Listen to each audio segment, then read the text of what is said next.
everyone. We're in the middle of an Advent series entitled Unlikely Characters. Last week, we focused on finding hope in the impossible with the story of Zachariah and Elizabeth. Today, I want to continue to look at the story of the birth of Jesus through the eyes of a character who gets a little more recognition, but still, sometimes does not get the credit he deserves. But before I start, I want to ask you this question. What would it be like if you had absolute faith in God?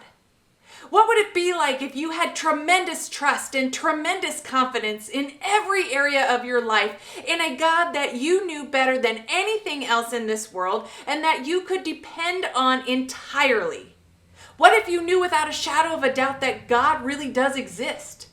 That he is a personal God and he knows you by name, and that he is going to walk with you through every difficulty, every trial, every storm, every up and every down in your life, and he is going to see you through to the other side, and one day he's going to bring you to glory. What would it be like if you had that kind of incredible faith? That as you went through the challenges of life, you could just simply say to yourself, there's nothing I can do about it. It's just a part of living in the sin-ridden world. But the one thing I can do is trust God. And that's what I'm going to do. I'm just going to trust. What would it be like if you had absolute faith in God? Today, I want to talk to you about Joseph. Joseph the carpenter. Joseph, the husband of Mary. But the title I want to look at today is Joseph, the loving and willful stepfather of Jesus Christ.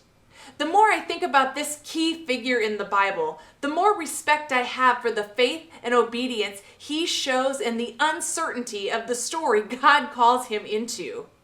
We don't often hear about Joseph because there is relatively little about him in the Gospels. Joseph seems to be like this mysterious being that is key to the life of Jesus, yet we know very little about him. He often wasn't even referred to by name. In most instances, the only mention of him is in reference to Jesus and when Jesus is called Joseph's son. But most of the time, he was referred to as the carpenter. He was simply a lowly carpenter. And why do I think that is important?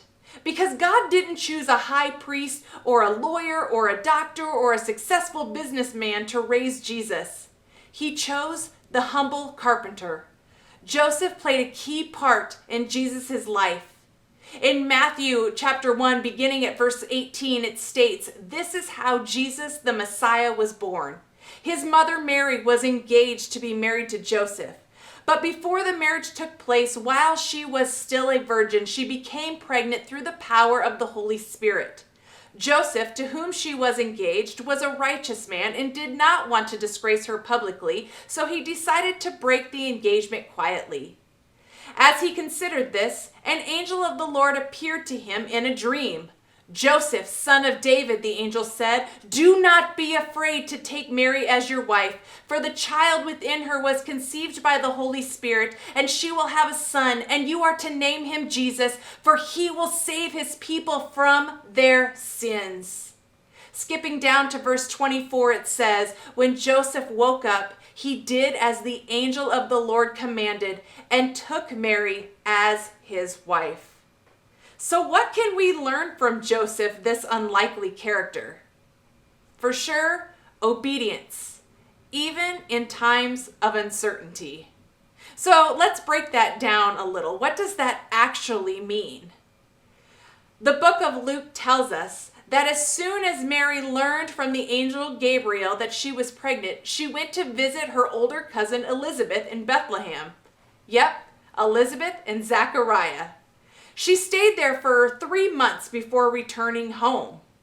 So she comes back into town, probably showing a little bit at this point, and I imagine Joseph running to greet her with this fanfare music in the background, only to hear the loud screeching sound of the music being ripped from the record player. You know that sound, the one they play in the movies.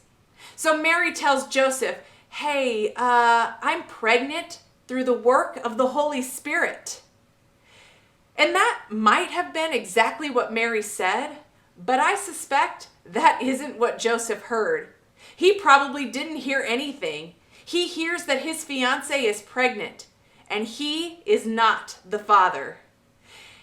And he does something that truly shows the faith he has in God and the kind of man he is. He chooses to call off their engagement quietly.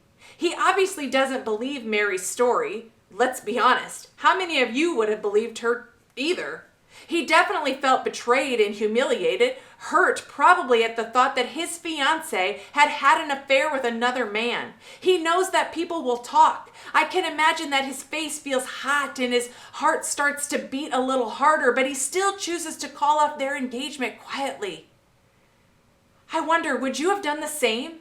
If you thought you were cheated on, or you were embarrassed, or you were hurt, would you handle yourself in the same manner that Joseph did? Joseph shows so much mercy and so much grace. One of the things that people don't really understand is that by calling off their engagement quietly, this meant that he would take the fall on himself. He would probably tell people he changed his mind. Once Mary started really showing, people would automatically assume the child was Joseph's, because let's be honest, when people don't know the entire story, they usually fill in the gaps themselves, true or not true, and that he was the one who did wrong. He would face disgrace, not Mary. People would talk, but not about Mary.